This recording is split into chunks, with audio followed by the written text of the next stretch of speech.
मिरजमध्ये गुरुवारी दुपारी स्टेशन रोडवर असणाऱ्या अफगाण दरबार हॉटेल हे काझी गटाच्या तरुणांनी फोडलं असल्याची तक्रार हॉटेल चालक समीर कुपवाडे यांनी केली आहे. व्यावसायिक वादातून या हॉटेलची तोडफोड करण्यात आली असल्याचा आरोप आहे. गेल्या आठवड्यात 2 गटात तुंबळ हाणामारी झाली होती. त्या घटनेचा या घटनेशी काही संबंध आहे का याचा तपास पोलीस करत आहेत. प्राथमिक माहितीनुसार व्यावसायिक स्पर्धेतून ही घटना घडली असावी असा अंदाज आहे. यामध्ये मालक समीर कुपवाडे यांना आणि त्यांच्या कुटुंबियांना मारहाण केली आहे. तसंच हॉटेलची मोठ्या प्रमाणात मोडतोडही करण्यात आली आहे. तर काझी गटातले 3 जण जखमी आहेत. कुपवाडे यांच्या फिर्यादीवरून अनेकांनी हल्ला चढवत हॉटेलच्या काचा आणि साहित्याची मोडतोड केली आहे. भर दिवसा घडलेल्या घटनेनं शहरात पुन्हा एकदा दहशतीचं वातावरण पसरलंय. रात्री उशिरापर्यंत गुन्हा दाखल करण्याचं काम सुरू होतं. समीर कुपवाडे, अफगाण दरबार हॉटेलचं मी मालक आहे आणि गेल्या 2 आठवड्यापूर्वी माझा हॉटेलचा उद्घाटन झाला होता आणि मी त्या ठिकाणी हॉटेलचा व्यवसाय सुरू केला आहे. आणि माझ्यासमोर असलेला नूर हॉटेल असलम काजी, आझम काजी, अकरम काजी यांचा मालकीचा असून त्यांना माझा हॉटेल सुरू झाल्यापासून व्यावसायिक स्पर्धेतून त्यांना त्रास होत होता. त्यांनी माझ्या लोकांना त्रास देणे, दादागिरी करणे, त्यांना धमक्या देणे हा प्रकार गेल्या 2 आठवड्यापासून सुरूच होता. पण मी त्यांना प्रत्यक्ष भेटून एकदा सांगितलेलो सुद्धा होतो की व्यवसाय हे देणाऱ्या जात देवाचे आहे, आपण त्यावर विश्वास ठेवून हा व्यवसाय केला पाहिजे.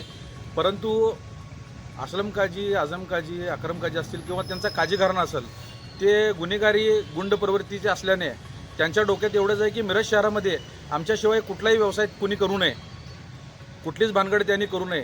का तर ह्यांच्याकडे जे संख्याबळ आहे, असलम काजीचं जे गांजाचा व्यवसाय आहे, त्या गांजाच्या व्यवसायातून, डिझेल पेट्रोल चोरीच्या व्यवसायातून त्यांनी जी संपत्ती मिळवली आहे, त्याच्या जोरावर त्यानं जे एक ग्रुप तयार केलेला आहे. गांजा पिणाऱ्या लोकांचं त्याने जे ग्रुप आणि संघटन केलेलं आहे, गेल्या अनेक वर्षापासून मिरज शहरातील लोकांना अत्यंत त्रासदायक आहे. त्यांच्यासमोर बोलायची हिंमत कुणी करत नाही. आता मध्यंतरीच्या काळात त्यांचं भांडण दुसऱ्याच सोबत होता, तर त्यांना निमित्त होतं फक्त माझ्या हॉटेलवर कशा पद्धतीने यायचं आणि कसं यायचं.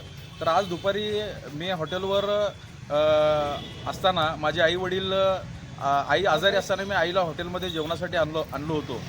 त्यावेळी नुसताच माझी आई हॉटेलमध्ये आली असताना मागून एक 30 ते 40 जणांचा घोळका आला. त्यानंतर त्यांनी दादागिरी सुरू केली की मिरजेमध्ये कोणी इथं हॉटेल व्यवसाय करायचं नाही, रांड के ये हॉटेल बंद करणे काय और इधर दिखणे का नाही अजिबात, असं म्हणत शटर वडावडी सुरू केली. मतीन काजींनी ग्लास फोडायला सुरू केली. त्यांच्याकडे हत्यारही होते. आम्ही त्या ठिकाणी हॉटेलमध्ये असल्यामुळे आम्ही गाफील होतो, आम्हाला काहीसुद्धा माहीत नव्हतं. मी आईला कळवडा घालून उभा होतो. त्या लोकांनी फोडापुडी तोडापुडी सुरू केली. त्याने माझ्या वडिलांच्यावर हात उचलला, माझ्या दोन्ही भावांना मारहाण केली. मी माझ्या आईला कळवडा घालून उभा होतो. त्यावेळी मी आणि ढकलाढकलीत मी आणि माझी आई खाली पडल्यावर असलम काजी याने पाय आईच्या गळ्यावर ठेवला. माझा हात एकानं धरला होता, मोहिद्दीन काजीनं मागून. त्यावेळेला म्हणत होते माझी आई आजारी आहे, तू त्याला काहीसुद्धा बोलू नको, तू 10 वेळा माझा हॉटेल फोड, पण आत्ता माझी आई आजारी आहे, तू ते असं काय प्रकार करू नकोस. असलम काजी यांच्याबरोबर भरपूर लोक होती. पोलिसांना मी तसं, पोलीस प्रशासनाला तसं मी नावही कळवलेले आहेत की आता ह्याच्यामध्ये किती लोक होती आणि कोण कोण होते. तसं पुढील तपास पोलीससुद्धा करत आहेत, मला सहकार्य करत आहेत. मला पूर्णतः विश्वास आहे पोलीस प्रशासनावर की 100% मला न्याय मिळणार. आणि नमस्कार, मी Praveen Milda, sub divisional police officer Miraj विभाग. आज मिरज शहर पोलीस ठाणे हद्दीमध्ये अफगाण दरबार हॉटेल या ठिकाणी काही लोकांनी येऊन अफगाण दरबार हॉटेल या हॉटेलमधील सामानाची नासधूस करून तिथे उपस्थित असलेले हॉटेलचे मालक तसेच त्यांचे नातेवाईक तसेच वेटर यांना मारहाण केलेली आहे. त्यासोबतच त्यांची प्राथमिक तक्रार आमच्याकडे जी आता प्राप्त आहे त्यानुसार गुन्हा दाखल करून घेण्याचे काम सुरू आहे. त्यामध्ये CCTV DVR, एक मोबाईल हँडसेट तसेच काही रक्कम ही सुद्धा मारहाण करणारे इसम त्यांच्याकडून जबरदस्तीने घेऊन गेले आहेत अशी प्राथमिक तक्रार आम्हाला सध्या प्राप्त झालेली आहे.